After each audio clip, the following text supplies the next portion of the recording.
আগে পরিবার গঠন করেন, একটা দিনদার বিবি আনেন। চারটা জিনিস দেখে তোমরা বিয়ে করতে পারো: রূপ, বংশ, টাকা, দিন। কয়টা? কিন্তু যদি দিন পাও বাকিগুলো দেখো না। অনেক টাকার মালিক মেয়ে কিন্তু চরিত্র নাই, এর চেয়ে দুঃখ আর কিছুই হবে না। অনেক সুন্দরী মেয়ে কিন্তু চরিত্র নাই, এই সুন্দরের কোনো মানি নাই। কিন্তু কিছুই নাই, টাকা নাই, সৌন্দর্য নাই, বংশ নাই, দিনদারি আছে, এই মেয়েটাই আপনার ঘরে বরকত নিয়ে আসবে। ঠিক না বে ঠিক? এক বিদেশি বিদেশ থেকে বাড়ি আসছে, ওয়াইফকে নিয়ে শুইতে গেছে। ছোট্ট ছেলে বলছে, আম্মা প্রতিদিন যে মামাকে নিয়ে শো, আজকে মামা কোথায়? কথা বুঝেন? লজিং মাস্টার অবৈধ সম্পর্ক হয়ে গেছে, কারণ উনি তো 12 বছর, 7 বছর, 8 বছর বিদেশে। আপনি সাধু না? কে বলেছে তোমাকে বিদেশে 6 বছর থাকতে?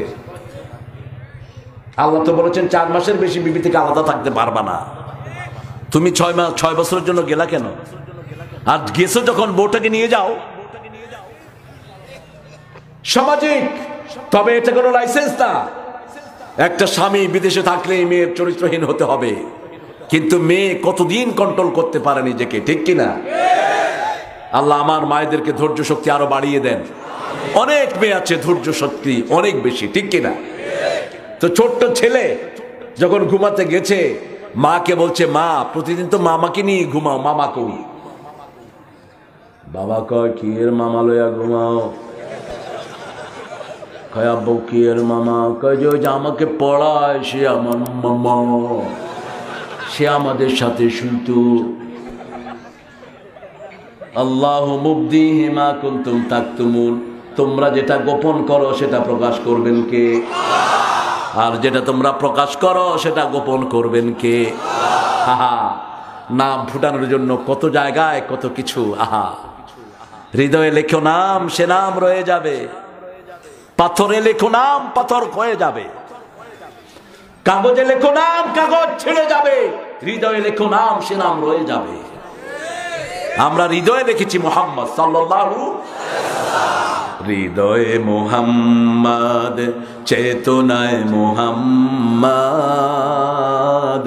প্রেরণায় মুহাম্মদ, দুরুদে মুহাম্মদ, স্মৃতিতে তায়েফ আমার, স্মরণে মুহাম্মদ,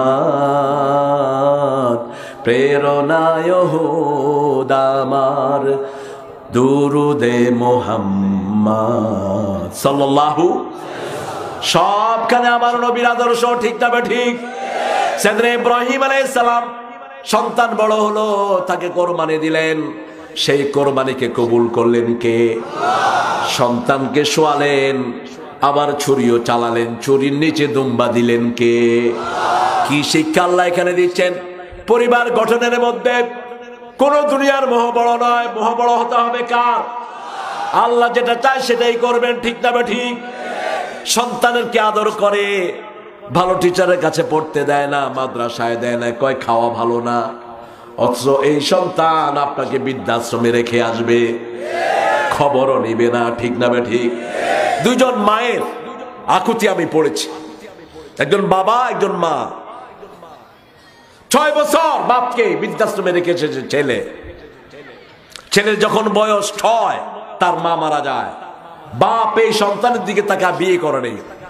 রাসূল সাল্লাল্লাহু আলাইহি ওয়াসাল্লাম বলেছেন, কোন পিতা যদি সন্তানের দিকে তাকিয়ে বিবাহ বন্ধনে আবদ্ধ না হয়, ওই পিতা জান্নাতি।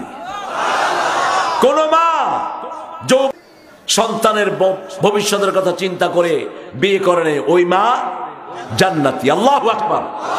মা আয়েশা সিদ্দিকা রাদিয়াল্লাহু আনহা একটা মেয়েকে একটা খেজুর দিলেন। মেয়ের কোলে ছিল একটা বাচ্চা।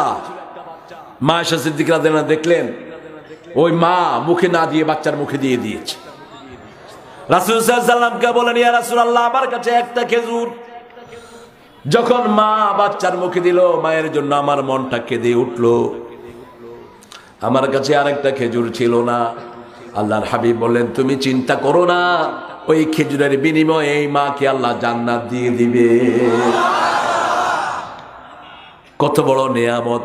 সেই সন্তান 6 বছর বয়স থেকে বড় করে করে নিজের চাকরির পয়সা দিয়ে তাকে মাস্টার ডিগ্রি পড়ালো। ভালো চাকরি যখন পেল, কিছুদিন বাবাকে বাড়িতে রেখেছে ঘর ঝাড়ু দেওয়ার জন্য, দরজা খোলার জন্য। মানুষ আসলে বাপ পরিচয় দেয়, আমি তার বাবা। তাকেও বলতে হয় আমার বাবা উনি। এই জন্য বাবাকে নিয়ে বৃদ্ধাশ্রমে রেখে এসেছে। বাবার ওই হাত আজও ছেলেকে খুঁজে বেড়ায়। মাকে রেখে এসেছে এরকম ছেলে। ওই ছেলে মেয়ের উপর আল্লাহ লানত। যেই ছেলে মেয়ে পিতার খবর নেয় না, ওই ছেলে মেয়ের কোন আমল আল্লাহর দরবারে কবুল হবে। সন্তানকে আগে দিনদারি শিখান, প্রথম ইসলাম শিখান। কি শিখান? ইসলাম। আপনার ছেলে যেন মুসলমান হয়, আপনার ছেলে যেন দিনদার হয়, আপনার ছেলে যেন কোরআনের প্রেমিক হয়। আমাদের কবরে যেতে হবে একটা কিতাব নিয়ে। কিতাবটার নাম কি? আরো জোরে বলেন। সাইয়েদনা ইব্রাহিম আলাইহিস সালাম ছোট বাচ্চাকে নামাজ শিক্ষা দিলেন। আদর করে হলেও বাচ্চাকে নামাজি বানান। বলেন তুমি নামাজ পড়লে তোমাকে অমুক জিনিস কিনে দেব। খুব অল্প জিনিসে বাচ্চারা ভুলে যায়, ঠিক না ঠিক? কত বায়না তাদের। ফোন করি, বাবা কি লাগবে? আমার জন্য ওই যে ঘুরায়, আঙ্গুলে ঘুরায় যে কি কয় এগুলো, ফিজি স্পিনার, ফিজি স্পিনার নিয়ে এসো। তো তুমি নামাজ পড়বা? তো হ্যাঁ বাবা পড়বো। কয় ওয়াক্ত পড়েছো? 4 ওয়াক্ত। কোনটা পড়ো নেই? ফজর। এখন পড়ো। হবে তো? কথা কন না কে? ছোট বাচ্চা মানুষ, 7 বছর হয়নি এখনো, ফজর যদি পড়ে হবে তো? কথা কন না কে? বুঝেন না কথা? অভ্যাস তো করান। বললাম আব্বু ওযু করছো? আব্বু মুখ ধুইছি। ঠিক আছে, হবে বাবা, অভ্যাস তো হোক। আস্তে আস্তে মুখ ধুইছে, এরপরে সুন্দর ওযু করবে। এখন নামাজ পড়তে গিয়ে নিচে দিয়ে দেখে, এরপরে দেখা বন্ধ করবে। এই তো নামাজের প্রতি তার প্রেম জন্মিল, ঠিক না ঠিক? এরপরে মেয়েকে শিক্ষা দিবে মা, ছেলেকে শিক্ষা দিবে বাবা। সাথে করে মাদ্রাসায় নিয়ে যাবে, মসজিদে নিয়ে যাবে, বড় মসজিদে নিবে। মসজিদে গেলেই ছেলের হাতে পুরস্কার তুলে দিবে। মিথ্যা আশ্বাস বাচ্চাকে দেয়া সম্পূর্ণ হারাম। ঘরে কোনো ছবি রাখবেন না। নিজের আপন মেয়েকে কোনো পুতুল কিনে দিবেন না। এক এক ঘরে শত শত পুতুল, ঠিক কিনা? রাসূল সাল্লাল্লাহু আলাইহি ওয়াসাল্লাম বলেছেন এই সব পুতুলের ভিতরে খারাপ জিন থাকে। কি থাকে? খারাপ জিন থাকে। হলিউড একটা ফিল্মও করেছে। সন্তানকে যখন একটা রুমে রাখে, ওই পুতুল থেকে ভূত বেরিয়ে, জিন বেরিয়ে তাকে আক্রমণ করে। এটা বাস্তব। তারা বলে এলিয়েন। এলিয়েন না, ইল্লিন থেকে তারা বলে এলিয়েন। ইন্নাল আবরার আলাফি ইল্লিয়িন। যারা নেককার তাদের রুটা থাকবে ইল্লিনে। আল্লাহ আমাদেরকে তাদের মধ্যে শামিল করে। আপনার মেয়েকে কি পুতুল কিনে দেবেন? বলবেন কাপড় দিয়ে পুতুল বানাতে। ওই বাজারের পুতুলগুলো ঘরে উঠাবেন না। কোন প্রাণীর আকৃতি ঘরে রাখা জায়েজ না। এই ঘরে ফেরেশতা আসে না, কোনো ফেরেশতাই আসে না। রাসূল সাল্লাল্লাহু আলাইহি ওয়াসাল্লাম নিজের ঘরে জিবরাইল আমিন আলাইহিস সালামকে দাওয়াত দিয়েছেন, বুখারীর বর্ণনা। তিনি ফিরে এসেছেন। আল্লাহর হাবিব বললেন, জিবরাইল আলাইহিস সালাম আপনি তো কখনো সময় এদিক সেদিক করেন না। ইয়া রাসূলুল্লাহ, আপনার ঘরে গিয়েছিলাম, আপনার ঘরে গিয়ে দেখি একটা ছোট্ট কুত্তার বাচ্চা ঢুকে বসে আছে। কুত্তার বাচ্চা এমনি ঢুকতে পারে, ঠিক কিনা? মা আয়েশাও টের পান নেই। রাসূল সাল্লাল্লাহু আলাইহি ওয়াসাল্লাম গিয়ে বলেন, আয়েশা ঘরে নাকি কুত্তার ছাউ ঢুকছে। তাকায় দেখে ভিতরে কুত্তার ছাউ একটা বইয়া রয়েছে। আর আমাদের এখনো সংস্কৃতি হয়েছে, ছেলেরা হাফ প্যান্ট পরে, ঘরে কুত্তা রাখে, কোলেও কুত্তা রাখে। টুনি টুনি কুত্তা পাগল। যে ঘরে কুকুর রাখে প্রতিদিন 1 কেরাম সওয়াব কমে যায় তার। 1 কেরাম হলো মহা 2 বিশাল পাহাড় পরিমাণ সওয়াব তার কমে যাচ্ছে। রাসূল সাল্লাল্লাহু আলাইহি ওয়াসাল্লাম বললেন, যারা কোনো মরা মানুষের জানাজায় যাবে 1 কেরাম সওয়াব, লাশ ধোয়াবে 1 কেরাম সওয়াব, দাফন করাবে 1 কেরাম সওয়াব। সাহাবায়ে কেরাম বললেন, মা হুয়াল কেরাম? জাবালাতাইনে আযীমাতাইন, দুইটা বিশাল পাহাড় পরিমাণ সওয়াব আল্লাহ তোমার আমলনামায় দান করে দিবে। শিকারী কুকুর রাখা যায়, তাতে কোনো অসুবিধা, বাড়ির বাইরে থাকবে, বাইরে বাইরে হান্টিং করবে। এরপরে যে কুকুর দিয়ে যে কুকুর স্কোয়াড, ডগ স্কোয়াড, যেটা আসামি ধরার জন্য, এটা নিষেধাজ্ঞার কিছু নাই। কুকুর শুকনা শরীর পাক, বুখারী হাদিস এসেছে সাহাবায়ে কেরাম যখন মসজিদে নববীতে নামাজ পড়তেন, ওটা ছিল খেজুর পাতার ছাউনি। কিসের ছাউনি? নিচে ছিল বালু, এপাশ থেকে ওপাশে কুত্তা দৌড় দিয়ে চলে যেত, অনেকের গায়ের সাথে লাগতো। কারণ সাহাবায়ে কেরাম মসজিদে নববী ছিল কাঁচা, মুসল্লিরা ছিল পাকা। আর এখন আমাদের মসজিদ গুলো পাকা, মুসল্লি সব কাঁচা। এই জন্য নামাজকে পাকা বানাতে হবে। মসজিদ একটা করলেই টাইলস করার জন্য অস্থির, টাইলসও করে, এসিও করে, বৃত্তি বয় বা হিসাব করে। আর মসজিদের জন্য দশা যত বেশি, নামাজ সুন্দর হয় তত বেশি। নামাজে খাড়াইছে, সামনে সুন্দর করে ডেকোরেশন, এটার দিকে তাকায় রয়েছে। আমি দেখেছি অনেক। নামাজের পরে বললাম, ভাই সূরা কেরাত পড়ছেন কিছু? কয় হুজুর। আরে হুজুর নামে তো কোনো সূরা নাই, সূরা হুজরাত আছে। নামাজে কোন দিকে চায়া রয়েছেন? কয় হুজুর ডেকোরেশনটা এত সুন্দর হয়েছে। কি অবস্থা দেখেন। যেই ঘরে আসবাবপত্র কম, ভালোবাসা থাকে বেশি। যেই ঘরে আসবাবপত্র বেশি, স্বামী স্ত্রীতে ভালোবাসা থাকে না, খুব কম। যেমন আমাদের পয়সাওয়ালাদের ঘরগুলো, বিবিরা সিরিয়াল দেখে, ঠিক কিনা? স্বামী যখন বাইরে থেকে আসে, এই টেবিলে খাওয়া আছে, কুটকুটি তো স্যারে খানা দে। আমি টিভি দেখছি, সিরিয়াল দেখছি, কোনো সম্পর্ক। আর যারা রিক্সাওয়ালা, তাদের ঘরে টিভিও নাই, সিরিয়ালও নাই। আসলে সকিনা কয়, কদমালি আয় তোরে বাইরে খাওয়াই, খা। কদমালি কয়, কি স্বাদ তোর রান্না, কয় আমারটাও খা। খায়া খায়া আমারে কিলা। কত বড় বেয়াদব।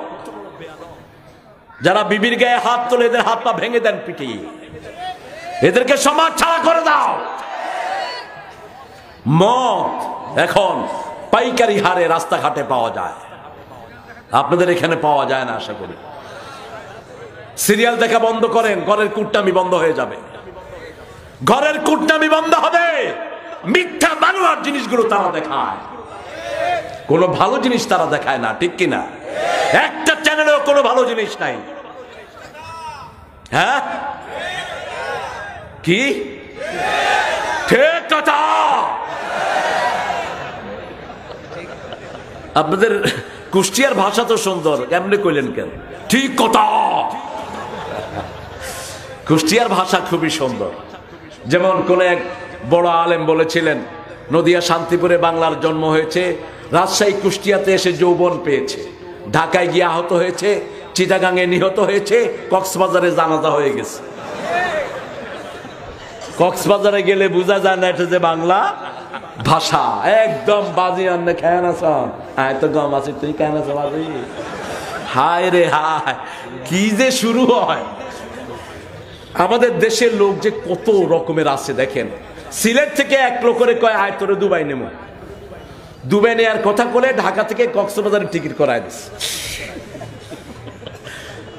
ও কক্সবাজারে নেমে দেখে কথা কিছুই বুঝে না, কয় আয় দুবাই আসছি, আয় দুবাই আসছি। মানছি কি খাও, কি খাও বাজি, কয় হ্যাঁ কি কই, আয় দুবাই আসছি, দুবাই আসছি। কত দুষ্ট আমাদের লোকেরা। এই আদমের খপ্পরে পড়বেন না। আদম ব্যাপারে যেগুলো করে, হাত পা ভেঙে পুলিশের হাতে তুলে দেন। যেগুলো মায়ানমারে ওই যে বিভিন্ন জায়গা দিয়ে নদী পথে মুসল্লিদেরকে পাঠায়, ঠিক কিনা? কথা বলেন না কেন? আপনারা আখিরাত সুন্দর করেন। রব্বে জাআলনি মুকিমাস সালাতের পরেই পিতামাতার জন্য দোয়া। যেই সন্তান নামাজ শিখবে, ওই সন্তান অবশ্যই পিতামাতার জন্য সবার আগে দোয়া করবে। এটাই শিক্ষা দিয়েছেন কে? আপনি আপনার ছেলেকে মাদ্রাসা দেন, দুদিন পরে দেখবেন ছেলে দোয়া করছে, রাব্বির হামহুমা কামা রাব্বায়ানি সগীরা। একটা বাসায় গেলাম, ছোট বাচ্চারা মাদ্রাসায় পড়ে। মসজিদে মক্তবে যায়, বাপ অসুস্থ, ছোট বাচ্চা হাত তুলে বলছে আল্লাহ আমার আব্বারে ভালো করে দাও, আমার আব্বারে ভালো করে দাও। এই মাসুম শিশুর দোয়া শুনবেন কে? সেজন্য আল্লাহর হাবিব সাল্লাল্লাহু আলাইহি ওয়াসাল্লাম সাইয়েদনা ইসমাঈল আলাইহিস সালাম তিনি নামাজ কায়েমের পরেই আল্লাহর কাছে দোয়া করলেন, রব্বানা গফিরলি ওয়া লিওয়ালিদাইয়া ওয়া লিল মুমিনিনা ইয়াওমা ইয়াকুমুল হিসাব। হে আল্লাহ আমার পিতামাতা কিয়ামতের ময়দানে মাফ করে দেন। এই দোয়ার জবাব আল্লাহ অন্যভাবে দিয়েছেন। সাইয়েদনা ইব্রাহিম আলাইহিস সালামের পিতাকে চিনবে না কেউ কিয়ামতের ময়দানে। তিনি শিরকের উপর মৃত্যুবরণ করেছেন, অসংখ্য মূর্তি তিনি বানিয়েছেন, আজরের দল করেছেন, নমরুদের দল করেছে, ঠিক যাবে ঠিক? দল করতে হবে কার? আমরা কার দলের লোক? শরীরে আইন চলে কার? আল্লাহর দল করে বাঁচতে চাই, আল্লাহর দল করে মরতে চাই। রাজি আছেন না নাই? একটু হাত তুলে দেখান আল্লাহকে।